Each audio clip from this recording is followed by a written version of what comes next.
Welcome to the Life You Love podcast. We're your hosts, Grace Lemire and Erin Convertini. This podcast is for the dreamers and the doers. For the women who want to create a life they genuinely love waking up to. We believe that life's short, so let's build one we love. Love it or hate it, AI is here to stay. So many jobs are now working hand in hand with AI to get things done more efficiently. And if you can use it correctly, it can truly 10x your output or make you better at the task at hand. We use AI for so many different things as entrepreneurs, content creators, and in our everyday life. So in this episode, we're going to be sharing some of our use cases if you want to learn how to use it better in 2026. This was an episode that actually, I think one of you suggested in Spotify. So thank you to whoever you are. And I know a lot of other people commented as well saying that they wanted an episode on this and were interested in it. So I'm excited to do this because I think we've all used AI for so long without even realizing it. It's baked into so many things that we use every day. And I feel like more and more, I hear of ways that AI has been in tools and platforms and devices and things that we've used for ages without really thinking that much about it. And of course, over the last few years, I think it's become way, way more prominent. And there's AI tools popping up left and right. And some of them are good, some are not as good. And I think that figuring out over time how you can use it can really, make you way more productive, make your life a lot easier if you can use it really thoughtfully. Yeah, I think we don't realize how long it's been around. AI has been definitely a buzzword for the last couple of years, but I do think a lot of the tools that we've been using have been using it for a while. Grace and I were even talking before we got onto this episode, and we were just like thinking of different ways that we use AI, not subconsciously, but just use it without even realizing that we're necessarily using an AI tool. I think a really good example of this is if you have a corporate job, you probably use Microsoft Office, and Microsoft Office is literally just like a walking AI tool at this point. Every single one of their Office suite products are completely embedded with AI tools that help you be more productive, whether it be taking notes in your meetings, if you're on a Microsoft Teams meeting, or it can read your emails and like help you prioritize your emails, or Excel. You can use Copilot to like do your pivot tables or your graphs or whatever it may be. There's so many different things in Excel that it can help you with.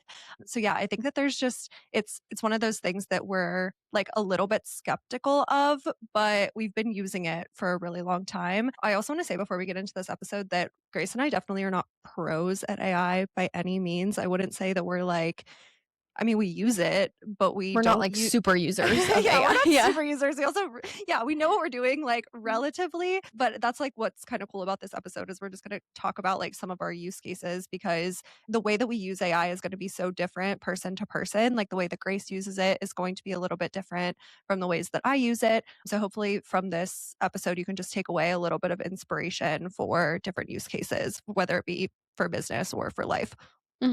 It's a good conversation. I think we were kind of talking about this before we got on to how there's this argument about, AI is making us dumber. And we were even just sharing our own individual thoughts on this conversation. And I think we have, I guess, different but similar perspectives. Like I have found with using AI, so I used to be very, very resistant to AI in my career, like as a whole, as, on the freelance marketing side of things, and also with content creation, I did not want to use AI in any way, shape, or form. And it was more so from a fear of it ending up replacing me. And that there's this entrepreneur that I connected with several years ago who is just like someone that I really admire and look up to, super talented entrepreneur. And because I feel like AI kind of had a rapid explosion over the last 2 years. And so this was like right before the rapid explosion, right at the start of it. He made a post kind of saying something along the lines of, AI isn't going to replace you. AI is going to replace the people who refuse to like use AI or refuse to learn how to use AI. And I got to a point where I felt like it was actually holding me back because people I was competing with were using it and they were able to do more, do it, faster, or they were learning things faster than me because they were using AI to teach them things. And so then they were getting more skills. And I thought, okay, maybe I can just play around with this a little bit. And I've had to strike boundaries on what I use it for and what I don't, and like protecting my own creativity, because I have found that if I overuse it for things, like for example, last year, some of y'all know if you've listened to the podcast for a while, but I had a surgery in October. And like leading up to that, I was so just like burnt out with life. I had like nothing to give. And I was just like feeling like I had so much to get done and like hardly any time to do it because I was just down for the count with my health a lot. So I was relying on AI to kind of help me like get through things. But what I found was it ended up making it worse because my brain was already at low capacity. I'm outsourcing a lot of my thinking. And then I felt like my brain was not as sharp. And now that I'm like feeling better, I'm finding myself using AI less. I use it for specific things I'm going to talk about in this episode, but I feel like I'm using it less because I found that when I used it too much, it was like stunting my own creativity, where I was like going to AI and being like, I want to make a video about XYZ thing. What are some ideas? And then I was kind of like thinking of an idea after that. And it wasn't bad necessarily, but I think my best ideas come from when I just sit there with myself or I like go for a walk or I go do something and I like lean into like my own head first and then I use AI to be like, okay, here's my idea. Like I need a really strong hook. Like what are some things you think I could come up with and I use that to go from there. So, Yeah, that's definitely how I use it too. I think and what we were talking about before we got onto this episode was the way that I view it is I think it enhances my creativity a lot. And this is coming from someone who has never considered themselves like a super creative person, which is funny because I work in a creative field. I always say that and people are like, well, what are you talking about? Yes, you have to be very creative for what you do.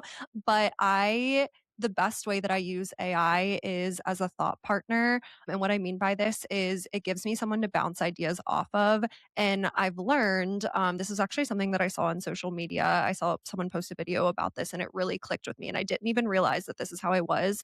But the person in the video was saying that they're a verbal processor, which basically means that they either get their best ideas or can think through things when they have someone to talk to about it. And I was like, oh my gosh, yes, that's me. Like, I get my best ideas and I can think through things better when I'm either talking to a coworker or I'm talking to a friend or now every single day I'm literally talking to AI. I'm either sending voice memos or I'm typing out these like huge long paragraphs of all of my thoughts and being like, okay, these are my thoughts. Like, give me something back. And then it'll give me something back and then I'll talk back and forth with it. And I think if you're in that situation where you're like, okay, I'm giving it my ideas and then it's helping me refine them. And then you're willing to go back and forth with it until you get the output that you want, I think that it can enhance your creativity in that way. absolutely. I think it's like it comes down to it's a tool and how do you use it to enhance and improve the things that you're doing without then sacrificing your own human creativity because I think, if you're asking AI, "Oh, like I've seen these things where people are like, "Oh yeah, I just like ask AI for, 100 scripts and then I just like read those scripts and I post." I'm like, "Okay, we're just reading them verbatim." Like, yes, you might get higher output, but in my personal experience, I feel like if I did that, I would lose my own creativity. Like my own creative brain needs to be worked. And that's why I also enjoy like hobbies and things outside of work that challenge my brain because that's how my brain works. But again, it's a tool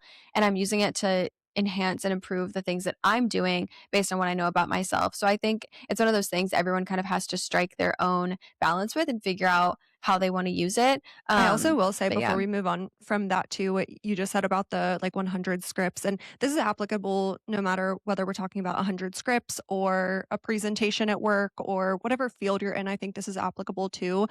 AI is only as good as the input that it gets. And even if the input is really good, the output is probably only going to be like 70% of the way there. You have to be very, very good at giving AI the correct inputs. A really good example of this, like totally not in my field, my friend she codes. She's like a software engineer or something. She codes. And we were talking about AI, and she was like, oh, yeah, at this point, I really don't even do the physical coding. My job is to give AI the inputs so that AI can do the coding for me. So she's literally like AI's boss at this point, telling it what to do, but it's not going to code correctly if she doesn't give it the correct inputs. Like I would never be able to go and tell AI how to code an yeah. app or whatever it may be. She knows how to do it because that's her job. So Mhm. AI is like only as good as the inputs that it gets. And I think that that's a really good skill to learn as well if you want to start using it, whether it be for scripting, content, your business, whatever it may be,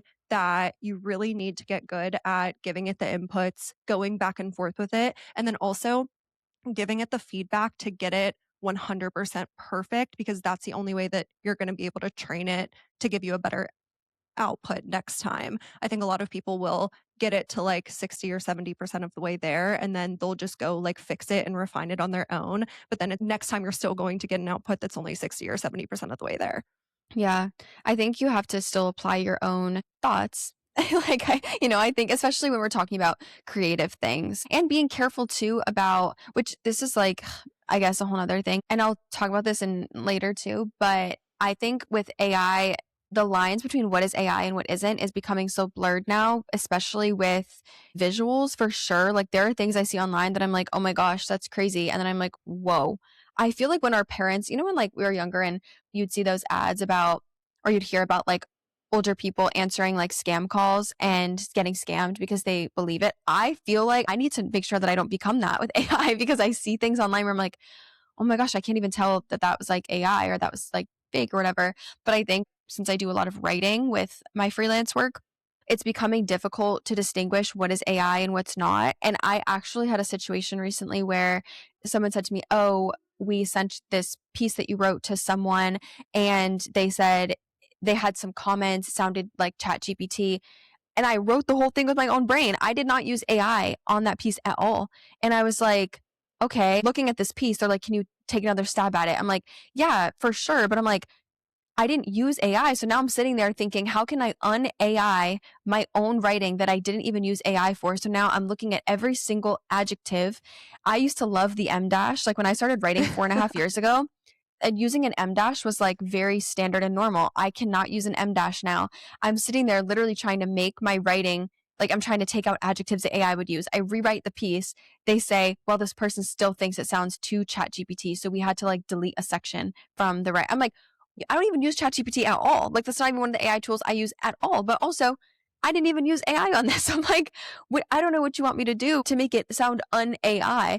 And I don't know. So I think there's obviously pros and cons to it. And I think it's good to use your own creative brain. But sometimes, like when I use my own creative brain, then people are like, that sounds like AI. I'm like, no, like if you ever see me on Instagram, I saw a video the other day. This girl said, she was like, oh, influencers are using AI to write their captions and it's so obvious. They put like an M dash in their caption. And I was just like sitting there and I'm like, y'all, just know if you ever see an M dash in my Instagram caption, it's me. It's me. It's the girl who started writing 4.5 years ago and M dashes were normal. It's just in my bones now and I'm not taking it out because I love an M dash. Okay. Any fellow writers listening to this, I'm like, speak your piece because I'm like, no, I want to use my M dash, You know how guys. you can tell if I used AI for something is if there's capital letters. I am like totally Gen Z in that, or maybe this is like a little bit more millennial of me because I don't know if the cool kids do this anymore, but I never write in capital letters. I have my phone like turned off for Mm, the auto mm-hmm. capitalization. So everything I write is in lowercase, but when I use AI, it ends up capitalizing things. So You yeah, do that's use like a lowercase. We were yeah. literally, guys, we got a sponsor on the podcast that's I know coming we did. soon. Yay, woo. And Erin responded to the email and I read the email and I was dying because she had lowercase eyes. Like she was like, I I will, whatever. And it was lowercase. And I was like, I'm gonna have to tell her about this. Capitalize the letters when we're speaking as the I partners. am so unserious in my emails, like, no matter who You I'm talking to, are? because like, the person on the other side of the email is definitely, like, a 20-something-year-old girl Yeah. too. I will use, like, the smiley face with the 2 dots and the Uh-huh. yeah, No, I'll I'll do that use too sometimes in emails. yeah, I it's was just just dying. There was not a single capital letter in sight in the email not a response. capital And I was honestly just like, hey, I'm like, Erin negotiated this deal, so I'm not going to say a thing, but I thought it was so funny. But yeah, I think it becomes like tricky to know what is and what isn't AI. But anyways, on that note too, I think we should kind of get into the different ways that we use it. And I think we have some overlapping ways that we use it. I think you definitely use AI more than I do because when I was looking at our notes, I was like, okay, she's got some good suggestions here more than I do. But the biggest thing that I use AI for, I would say, is kind of as a content strategist or like a thought partner for content. And this has been immensely helpful because I really get in my head about content and I always feel like my content sucks. And so I will use this tool called like Poppy AI. I know you use the same one as well. I literally discovered it because you were using it. You're such an influencer, Erin.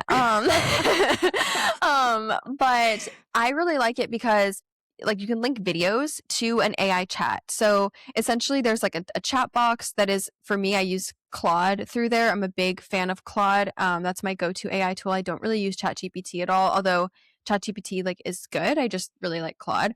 But I use the Claude version, like the Claude chat in Poppy, and I will link my own videos to like this text box and I will ask it for its opinion on things. Like I'll say like if you are my content strategist, like I did this recently a few months ago where I plugged in a bunch of my like top performing videos from the last like 3 months and I said, like if you were to summarize this person's personal brand, how would you summarize it? And it wrote me like a whole thing.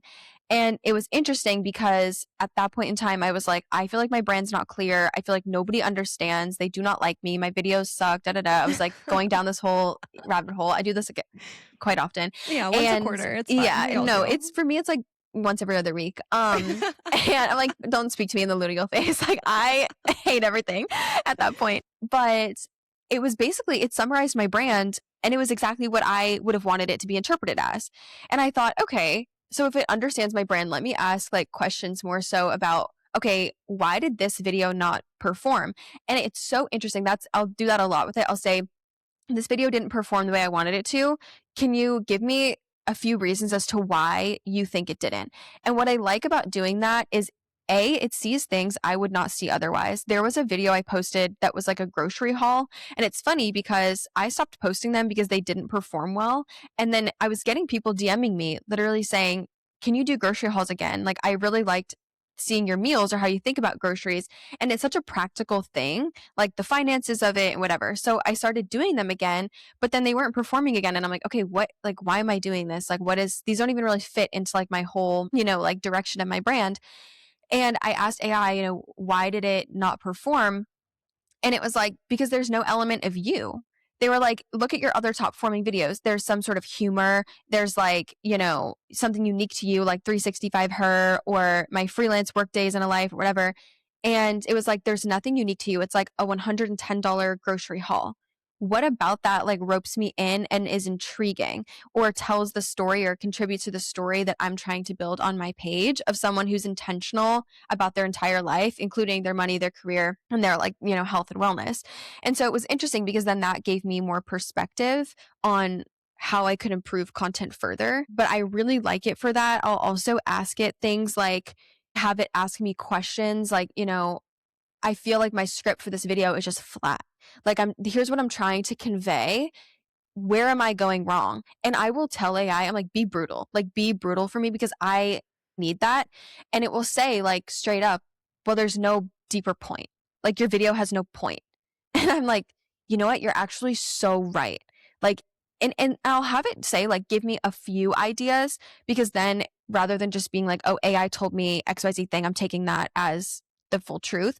I'll have it give me a few things, or a few reasons why a video didn't perform or why a script feels flat or why the hook is not strong or whatever it might be. And then I come to my own conclusion from there. And I'm like, okay, yeah, based on that, like, what do I think? You know what? When I watch this back with a different lens, a more critical lens, yeah, my hook was not interesting. There really wasn't a deeper point, or I tried to make too many points in one video and then I lost the plot and I lost people. So I use it a lot for that and I love it for that. Yeah, I think one thing that you said is you will have it, one, be brutal. That's a really good point. I think if you're asking AI for something, you need to make sure that it's not just validating you. Like you Hmm. can tell it, hey, push back on this. I say Yeah. that all the time when I'm writing I use the same tool. I use Poppy and then I use Claude within Hmm. Poppy. And like Grace said, Poppy is basically, think of it as a big whiteboard where you can link a bunch of things like videos, text, documents, websites. You can link literally anything. And then in the center of the whiteboard, imagine an AI chat box. In that AI chat box, you can filter back and forth between ChatGPT and Claude. I always use Claude on it too. Claude, a good rule of thumb is Claude is typically better at more creative things and ChatGPT is more analytical. That's the way that I think of it. So I typically stay on Claude as well within Poppy. but I'll literally say, feel free to push back on this. The other thing is to have it ask you questions. So you can say, if you don't have enough information, don't just give me an output for the sake of giving me an output. Ask me more questions to get the information that you need. So those are two like helpful tips to get better outputs with AI. But this is something that I do too, using it as a content strategist. And if you are doing any type of branding for a business that you want to start or you want to become a content creator, I think this is a really good kind of use case for it and you can apply it as needed. But what I do is within my Poppy board, you can make like groups of linked items basically. So I have a group called like content strategy and I will pull in any helpful resources that I have come across in the content strategy realm. So I've done like content coaching sessions before with content coaches. I'll get the transcript from those meetings and I'll put them into that group. If I watch a YouTube video from a content coach, I'll put that into the group. If I come across like an Instagram reel that has a good tip, I'll put it into that group. So what you're doing is you're giving your AI tool the context that it needs in order to be an effective content strategist. So that's for one. And then the second thing that I've been doing, I've been working on this now that it's the beginning of 2026. I really wanted to develop better brand guidelines for myself to make sure that all of the content that I was putting out was cohesive and on brand for me and was related to my overall like mission and purpose with my content because same thing I felt like I was just putting out these random videos that like sometimes they would perform, sometimes they wouldn't, but it's also like content can just be a hamster wheel if you feel like you don't have a Mhm. greater mission and purpose. So I was going back and forth literally for like a month with AI. I'm like kind of still working on it. It's like basically done now, but literally going back and forth of like, okay, this is what I'm thinking for like my mission statement and who I'm talking to and my tone of voice that I want and all of that. And it would give me an output and then I would push back on it. And we've been going back and forth from that. But now that I have this brand guideline or brand book done, I add that as a text box within Poppy so that now anytime we're working on like my content calendar for the week, or if I'm having it help me with scripting, it can reference back to that brand book and be like, okay, well, this video is not super related to the mission that we outlined, or this video doesn't feel like it's talking to your ideal audience member or ideal customer. So that's been a big way that I've been using it recently.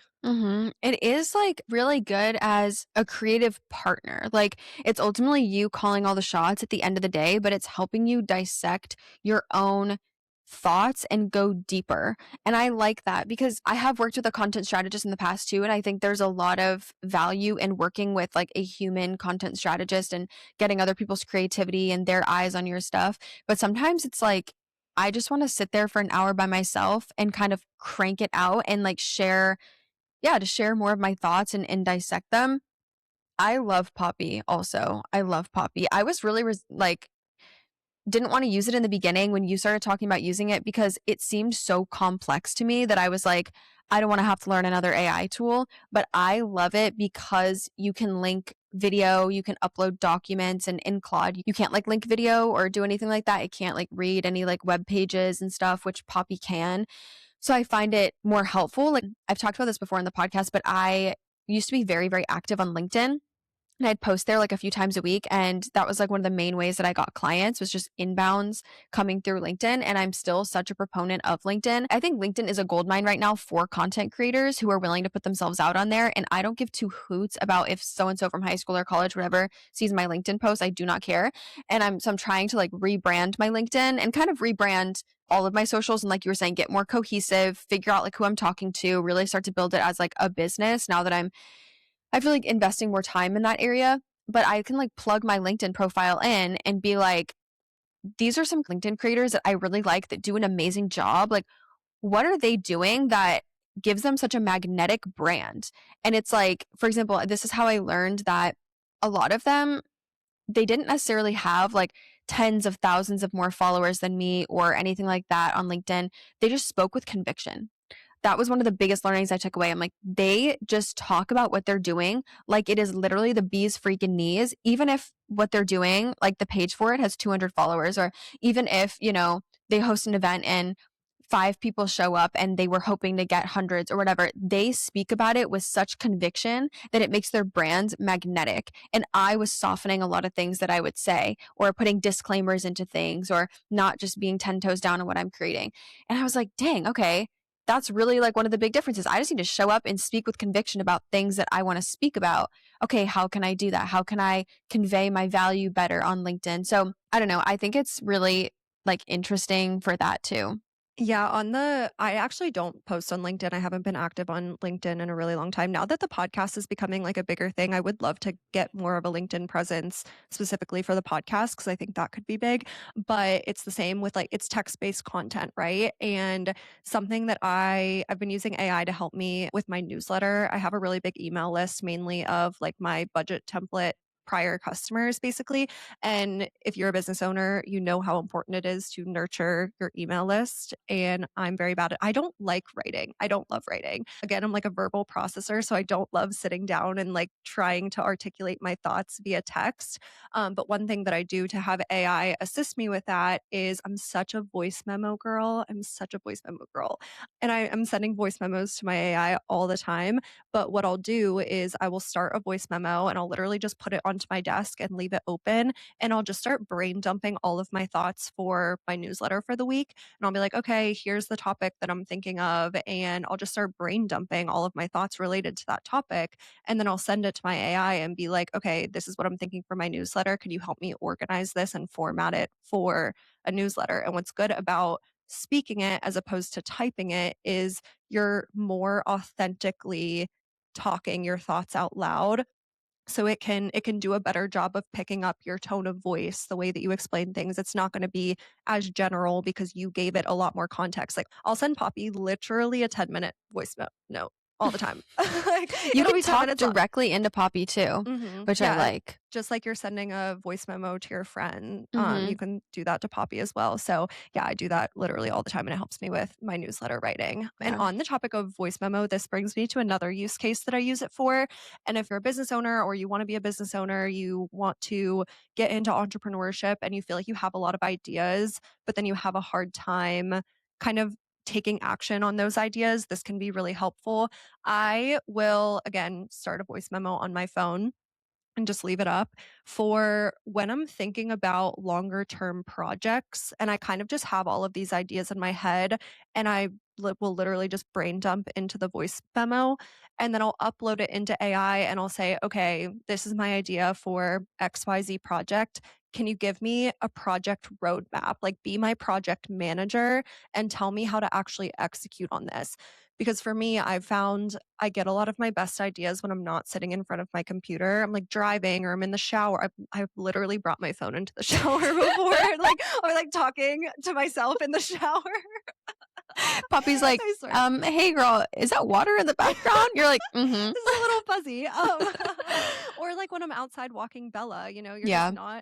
you're not at a point to capture all of your thoughts. So I'll just start a voice memo and I'll talk into my voice memo and then I'll upload it to AI and I'll say, okay, help me organize this, dissect it. And then let's say I wanted to launch this in 6 months. Like, what do I need to do? What are my action steps that I need in order to get there? Yeah. I also like using the voice note feature.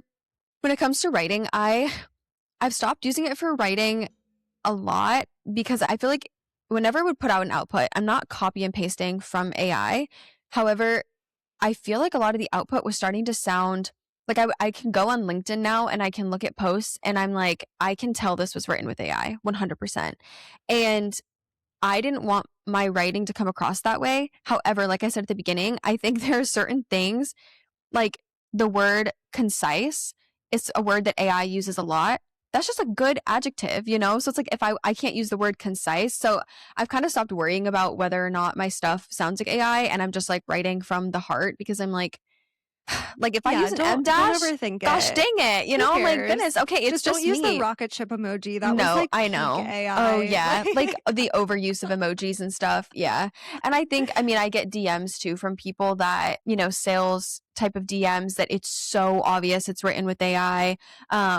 So I try to be careful about like just writing from the heart. However, I used to use it a lot for drafts of things and suggestions on like where to start, I have found that sometimes when it comes to I'm trying to minimize the space between idea to execution because I give myself too much time to overthink it, and then I, like, overthink like, I'll come up with an idea that I'm so excited about, I'm lit up about, I'm like, "Oh my gosh, I love this to be such a cool series or content piece or a post or whatever," and then before I even have time to execute, I overthink it to the point where I don't execute anymore. So I try to minimize the space in between those as much as I can, and sometimes when it comes to writing, like a physical post, like a LinkedIn post, or when it used to be my newsletter, that I paused, like I would kind of try to have it give me a draft. Like when I get that idea, sometimes I'd be like, "Oh, idea in my head. I can talk out loud about what I know I want to do." But then figuring out like what's the hook, like how do I start the piece was kind of tricky. And as a writer, when I used to do a lot of blog writing, they would tell you like start with the middle part of it and then do like the intro afterwards because sometimes it's harder to start with the intro and it's better to start with the body. But I would start with trying to write the body and if I couldn't get through or get my ideas out, I would give AI like write me a draft for a newsletter on this type of topic and then it would kind of get my brain juices flowing almost just seeing what it wrote and I usually wouldn't even like use the draft. I was just like using it as a place to get started. And I'm like, ooh, yes, like, oh my gosh, that I should totally talk about this topic in there too. Or like, yes, like ooh, like and AI would always pull in stats that are like not even accurate. Like I'd be like, please cite your sources. Like, why are you they'd be like 99% of people do. I'm like, that's not factual, actually. That's so Um, true. but it would make me think, oh, you know what?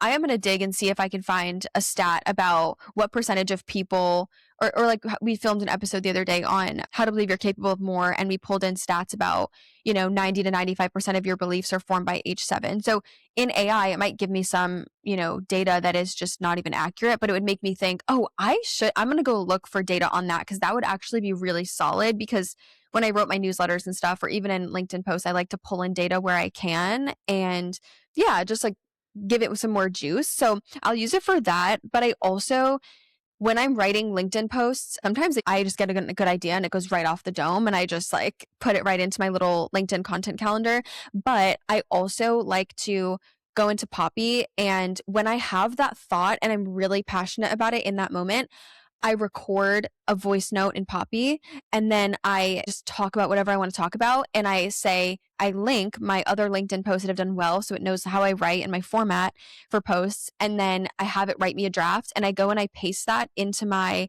LinkedIn content calendar that I have that it's my assistant and I that can view it. And then when we need posts, I go in there and I just kind of like use that as a reference and rewrite it like in my own words because then the post it helps me capture the excitement I have for the topic in the moment. Because what was happening prior, like my prior process for LinkedIn, is I would say to my assistant, ask me questions every Monday. And I do this with my ghostwriting clients where I'll say, like, I'm going to ask you questions and then talk about, your answers. But I also encourage my clients to just talk about things they're excited about. But I realize my better posts come from when I just am excited about something in the moment, not when I'm prompted. And so my assistant trying to prompt me with questions, he doesn't really know what's on my mind or what's relevant and what I want to talk about that week. So then I was answering these questions. It wasn't really coming out great. Feel like I'm not really sharing anything that I'm excited about or that was like, you know, the content of the post was lacking because I wasn't as excited about it.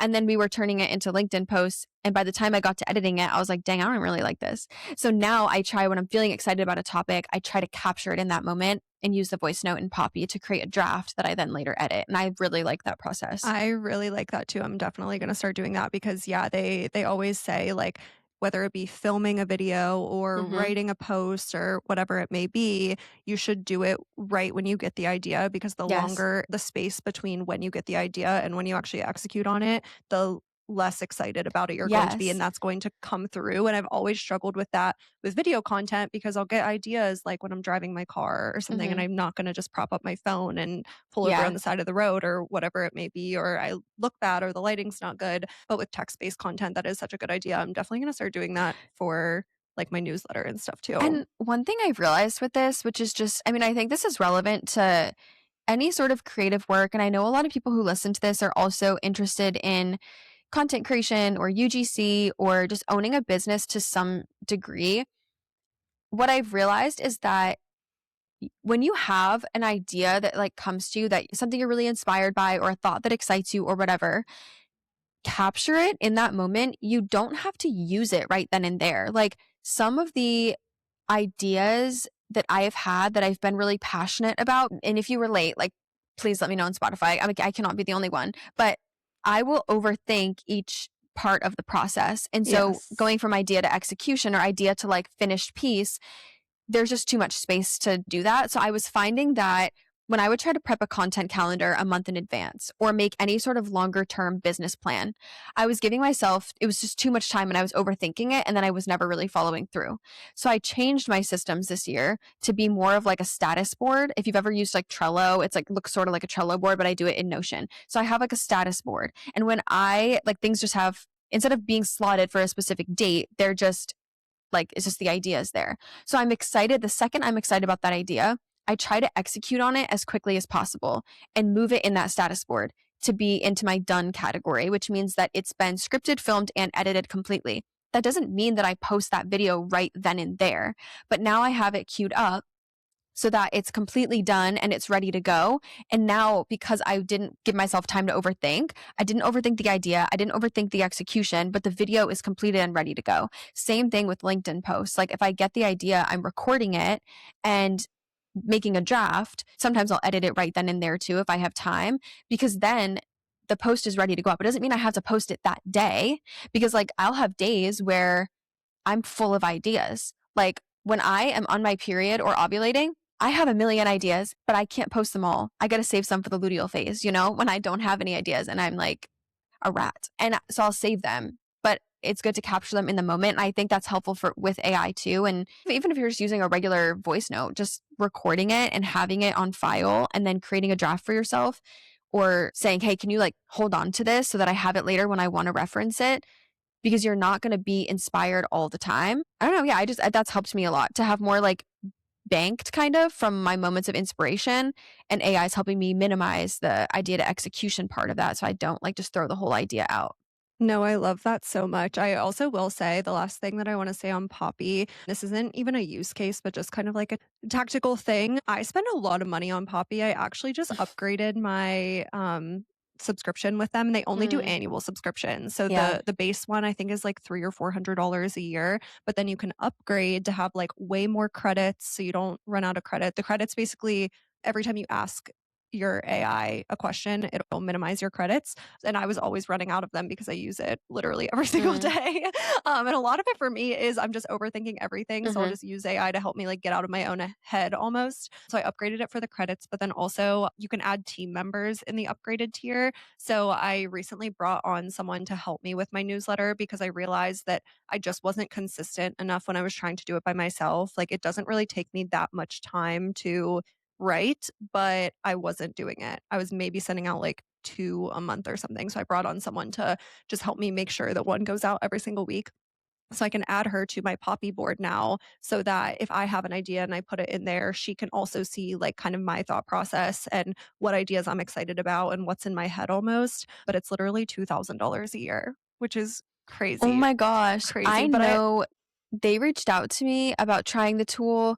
And so they comped my first year of the subscription, which obviously is such a privilege. But I think what the normal tier is like 400 a year or it's something. 400. Yeah. It was, and that was part of the reason why I was also hesitant to get it. Cause I was like, geez, I pay $20 a month for Claude and I love Claude. I will say I use Poppy more than Claude now just because Claude is embedded into Poppy. So like, I feel like it's just easier to use Poppy, but I do like Claude as well. But 2000, wow. Yeah, But but I honestly, upgraded it like it was in the middle of the month. I ran out of credits for like the 2nd month in a row. I'm like, "You mm, know what? You gotta invest wow. into" yeah, because I I guess literally like use it every single day. from a business perspective, you think about the cost of like if you had a content strategist that was basically on demand to answer any questions like that, it would cost you like 2 grand a month, like if not more. Like if I was going to be someone's on demand content strategist, I would be charging like a fat dollar because Yeah. that's a lot of effort and work and whatnot.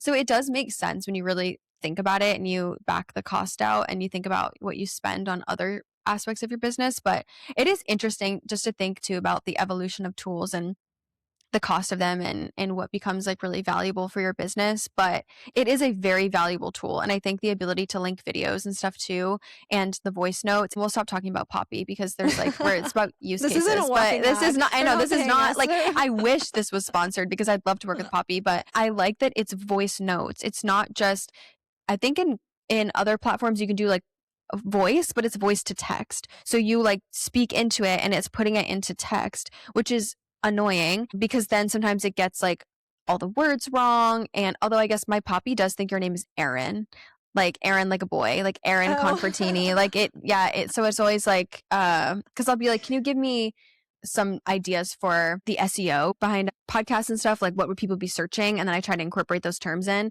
to the show notes. And sometimes it will say like Erin Confort, and I just don't correct it because I'm like, you know what, at No, this point, like it whatever. doesn't matter. But I like that you can just record an actual voice note and Mhm. it uses that. But anyways, okay, moving forward, other things I use AI for. One thing I think it's really good for is summarizing like old stuff. Like, let's say I am doing like an interview style piece for something. I will find interviews, like if I'm going to ask someone interview questions, I will find prior interviews that they have done and I'll like plug them into Poppy and say, like, what questions were already asked of this person and what did they say? Because the most annoying thing when you're being interviewed, depending on the context of the interview, but if I'm going to interview or ask someone who is a highly sought after person questions, it's like, don't ask them like, oh, what's your favorite part about your job? You know, because that's like irritating. Like, you know what I mean? No one who is doing or who's getting interview requests like that all the time and is doing interviews with high level podcasts or high level news outlets wants to be asked, what's your favorite thing? They want to be asked something they have not been asked before or like something that really makes them think. And that's what makes a quality interview. So, like, it provides something unique. So, I will do that and say, like, I'll summarize that. But also, we use it with the podcasts where if we're going to do an episode similar to one we did in the past, we'll take the old episode and we'll say, like, give us an outline of what this old episode was so we can make sure that we're providing something unique and different, but also it's a great starting place. It's like, okay, when we talked about, money mindset before, what did we say? So we can think about what resonated, what didn't. Yeah, what are we saying that's different? Because the same way that, for example, let's say in an old money mindset episode, we talked about a certain money belief that's really important. That still might be the most important money belief to me right now. But as a listener of the podcast, you probably do want new content. So even though that's maybe the most important money belief, I'm going to think a little bit deeper to think, okay, what else could I share that provides something unique and different? And I think that's been good for us too, because then we don't have to go back and listen to like multiple of our podcast episodes and take notes. We can just plug it into AI and say, what did we say before to make sure we say something unique and different the next time? Summarizing content pieces is a really great use case, not Mm-hmm. only for your old content pieces, but other people's as well. I heard this, I watched a video on Instagram or TikTok where the girl was basically saying, stop listening to podcasts because you're not retaining any of the information anyway. And it's just like a waste of your time. Basically, was saying like you're listening to podcasts because you're procrastinating actually taking action on the thing that you need to do. And you're not taking notes while you're listening to podcasts. You're not actually retaining a lot of the information. So it's basically a waste of time. That was the premise of the video that I saw. And I was like, yes and no. But I do think that there's some merit to that because if you're listening to an hour long podcast episode, it might be really great, but you're probably going to forget most of what you heard.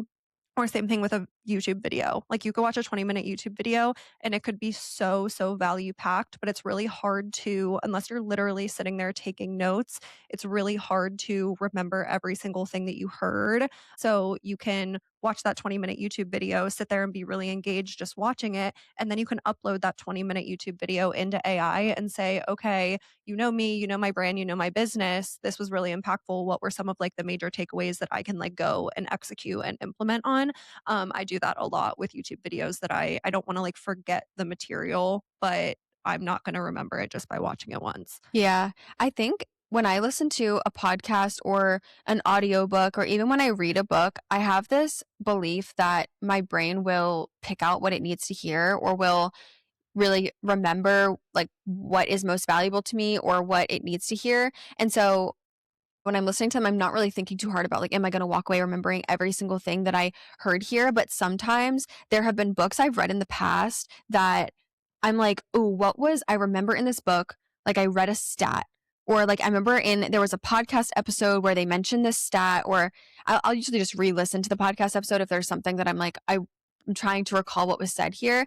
But when it comes to, yeah, like really long YouTube videos or like I guess books, sometimes I can just find like what I'm looking for on Goodreads, like a quote from it. There was one that I got an AI summary from because it was just like banger after banger after banger of information. And I was like, oh my goodness, I need to like write this down. Like physically, I'm like, I need to, you know how when you're trying to memorize like things in school, you would like write them like a million times over. I was like, I would like to do this because I want to cement this into my head, and have it like physically in front of me as well because it was so good.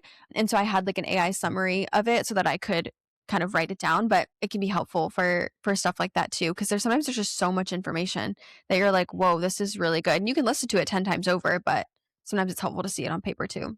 Yeah, definitely. Okay, do you want to talk about some lifestyle use cases? Because this entire episode has been ways that we use it Yes. for work and content. But I do use AI a decent amount. I wouldn't say a lot on the lifestyle side, but I actually do also pay for a ChatGPT subscription. It's like $20 a month because I like having the ChatGPT app on my phone to where I could just like ask it quick things. And I use it mainly more for lifestyle stuff because Hmm. all of my business stuff is just ingrained in my poppy boards.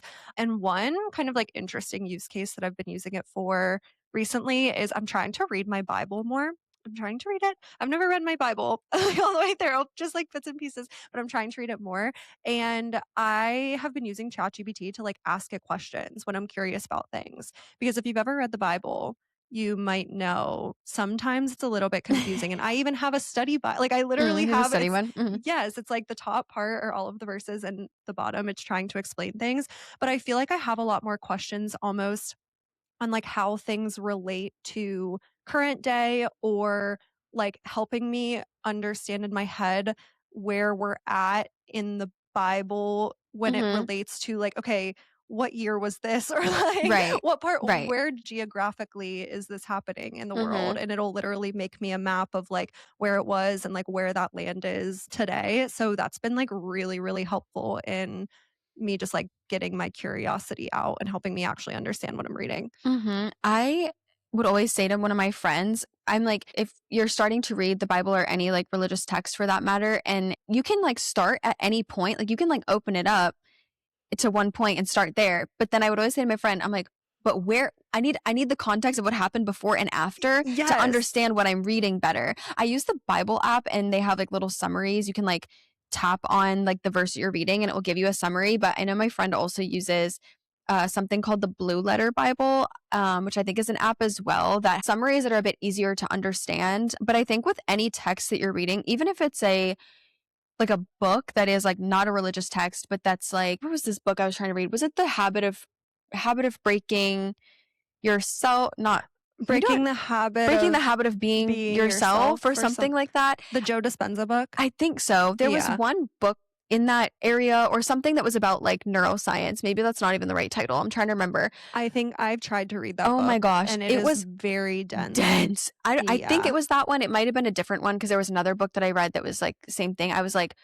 this is so dense. I do not understand. I think like AI can be helpful too. And I'm like, it's like, dumb it down for me, please. Like, please simplify this. But on that note too, about like simplifying, I didn't even write this down, but I 100% used AI for it. And I literally have zero issue with it. I know people have issues with using AI for health related things. If you've been, I feel like in my shoes where you've had a chronic health issue, an unexplained situation for over a decade, and you're desperate.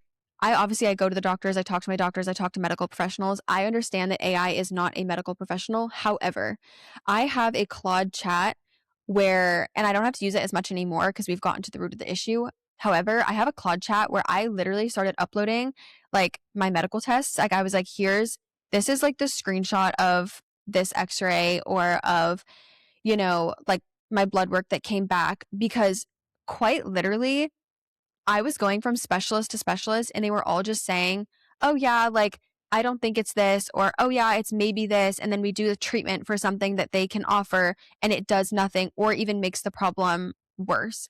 And I was like, no one is looking at me holistically and seeing my whole body. And I've gone to functional medicine doctors before.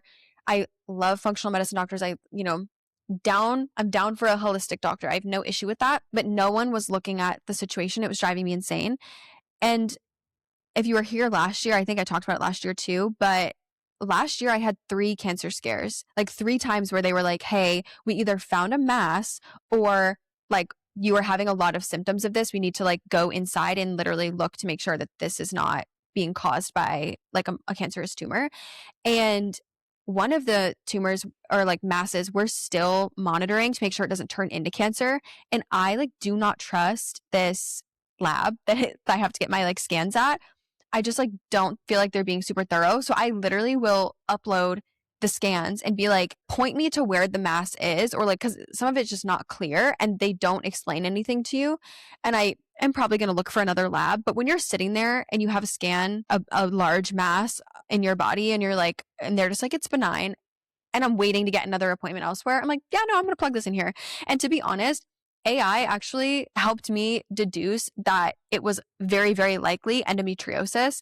And I was like, okay, I feel more confident moving forward with that. And that's literally what it was. And even my breathing like situation, I'm like, oh, well, this doctor says it's this. And then I'm comparing, I'm like, literally give me information that would suggest that it is and is not what this doctor is saying. Because in my heart, I felt like it was not. And there they gave me information like it's more than likely, or it sounds more like this than that because you don't have all these other symptoms. And I'm like, exactly. That's what I'm saying.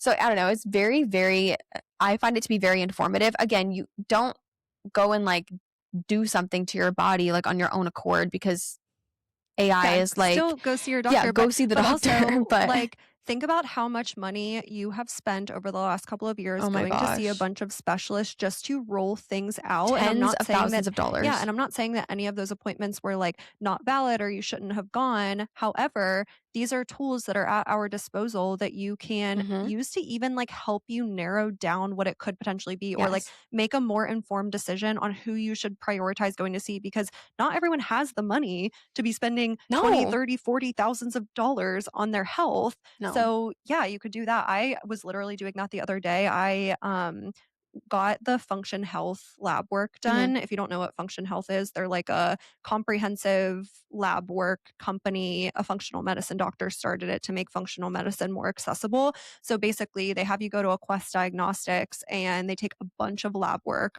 They do it twice. So the first time they do it on your period, and then the second time they do it when you're not on your period, so that you can get like a hormone panel as well. And they test you for so many things, like over 100 biomarkers, but then you get these lab work results back and you have Mhm. 100 biomarkers that you have to kind of like sift through. And they do give you some clinician notes, but those notes are 100% They're written by they're AI. so AI. I did They're function so health and it's AI. definitely AI. I think it's Yeah. useful and cost-wise it makes sense, like if you want all those biomarkers tested, but I read the summaries and I was like, "Babes, Well, like that's no, AI." it And it's not 100% helpful. because my lab work results came back like pretty good. Like I was very pleased with them. There were just a couple things that were like slightly off and one of them there was one biomarker in my hormone panel. Everything else was totally perfect and I don't struggle with like my periods are pretty fine. Sometimes I'll get period pain but like not a ton, but one biomarker was like slightly off and it wasn't even like insanely out of range, Mhm. just slightly off. And in the clinician notes it said like, well, because of your history of endometriosis and infertility issues, like, you need to go talk to a doctor about this. I'm like, I don't have a history I was like, of "Wait, yeah, news to endometriosis me." or Right. infertility issues. So I like Interesting. uploaded all of my like lab work results into ChatGPT and I was like, hormone stuff, like, what do you think? Blah, blah, blah. And yeah, it gave me like a whole background on Mhm. this like one biomarker that was like slightly off. It's like it's not super out of range. The rest of your Mhm. hormone panel is totally fine. I would honestly say it's like not that big of a deal right now. Mhm. I did the same thing with mine because when I got mine back, which this was just an unfortunate series of events. All of 2025 was an unfortunate series of events for me. Like it was just like, oh my gosh, what a year. But when I got my Function Health lab results back was right around when I was like in between cancer scare 1 and 2. So I was like very on edge like after having the first one and I was like I did not trust the doctor that was like, we see a mass, it has blood flow. We really need to like investigate further. Like they made me feel so scared. I did not trust them. Like I was like, I don't trust you guys at all because I think I shared this on the podcast too. Maybe I didn't, but the whole tea was that they said they saw a mass outside my ovary. And so they were literally like talking to me as if I like had ovarian cancer. They were like getting really freaked out. I had to wait like months to go see another doctor who ended up doing an ultrasound. I literally told the second doctor, like at my first appointment, the situation. I was like, I'm feeling like really anxious because now I don't fully trust that like it's not actually there because I went back a week later and they were like, oh yeah, the mass is gone. I'm like, what do you even mean? You said you saw a solid mass a week ago with blood flow and you're making me think that it's like, a cancerous mass. Like the way they were like so serious and they were talking to me about it. I was like, what the heck? And then next week you say it's gone. I'm waiting in between seeing Doctor One and Doctor Two. I get to Doctor Two. He goes, Grace, you know what I think it was? I'm like, what? He goes, I think it was poop. He goes, I think that they turned the probe in such a way where they got a a picture of your ovary with your colon in the back and that there was poop in your colon and so it showed up as like a solid. He was like, I think you just had a really really bad like ultrasonographer. I was like, are you actually joking me? But so I was very like on edge just about my health in between like when I had that first appointment and finding out at the seeing the second doctor that it was probably just poop in my colon the whole time. But I got my function lab results back and I had like there were several things off, probably like 9 or 10 things off, and one of them was something in my urine that it said could have been like when you Google it, it basically is saying that it could be something that is a sign of like cancer. So I'm like, oh my gosh, like I'm like freaking out and I am waiting to see a doctor, right? So it's like, what are you supposed to do? Who do you ask? And luckily, we have a dietitian friend who I was working with her at the same time and I was able to send it to her and she it was that was not even part of her job and what I was paying her for, but she went through like literally everything and reassured me. But in the meantime, I uploaded them into Claude and I was like, okay, here's where my labs came back. I'm really nervous because I just had this situation happen. Like what like be really honest. What would this all mean? And it literally was like, oh, like no, like considering that there were like a couple other things that looked completely normal, this probably is no issue. They were like, if you had X, Y, and Z off and this, we would want to investigate further. They were like, definitely bring it up to your doctor. And it gave me peace of mind to just like exist in the moment until I waited to talk to a doctor and get like the final approval. But I think it can be useful for things like that. And to be honest, when I think about the amount of time, I don't even want to know the number of hours I have spent researching things in relation to my health because that's what I think people don't understand too about health issues. It's not just like the time spent at the doctors or the money spent at the doctors. It's the time outside the doctors trying to figure out what's going on with your own body because the doctors are like only so helpful. And I would literally after work, like I would spend like 2 hours a day just researching and researching. And on the weekends, I'd sit there for hours researching, trying to figure out what's going on and treatment options and whatever. And the reality is AI basically can summarize a lot of what's out there. Like instead of me reading like a 30-page PubMed article, I can just plug it in to AI and say like, what was the conclusion that it came to? And a lot of them have conclusion summaries as well. You can just read real quick, but trying to pull that in. There's actually this last thing I'll say about the health and we'll move on to the other stuff, but there's actually this app. I think it's pronounced Chi or Key. I think it's spelled QI. And this guy actually created a health app that I'm assuming it uses AI, basically pulls all sorts of like research on different health conditions, but also like anecdotal like evidence as well, and compiles it into this app where you can see like you can go to like a condition. So I could like go over to like the endometriosis section and it will share like, you know, 63% of people said that acupuncture helped and it will show like where it's gotten its data from. And like it's helpful because for me with like endometriosis, it's a very under researched condition and it's also chronic and incurable. So it's like there has to be some sort of treatment, but because it's under researched, right now there's two like real treatment options, neither of which I would like to do. So I'm basically banking on anecdotal evidence and like trying different things. But that requires me literally, it sounds dumb, but it's like I'm getting that anecdotal evidence, reading through Reddit threads or going on TikTok and watching hundreds of videos of people sharing what's worked for them because the two options that doctors say are not things I'm open to doing because of the long-term effects of them. So, and short-term effects to be honest. So it's helpful in that sense. Like his app is so cool and the way that he's using AI to summarize all of that and make it easier for people like me. Yeah. No, I love that. I think this probably brings us to the end of today's episode. There's definitely way more lifestyle use cases that you can use AI for. And if you do use AI for anything lifestyle based or business based, definitely leave them in Spotify because I think everybody could get some like inspiration from other people on how they use it just to optimize and be more efficient. But let us know in Spotify also if you like these types of episodes because we love the kind of like productivity entrepreneurial type of episode. So let us know on Spotify as well. But with that, thanks for tuning into the podcast. And until next week.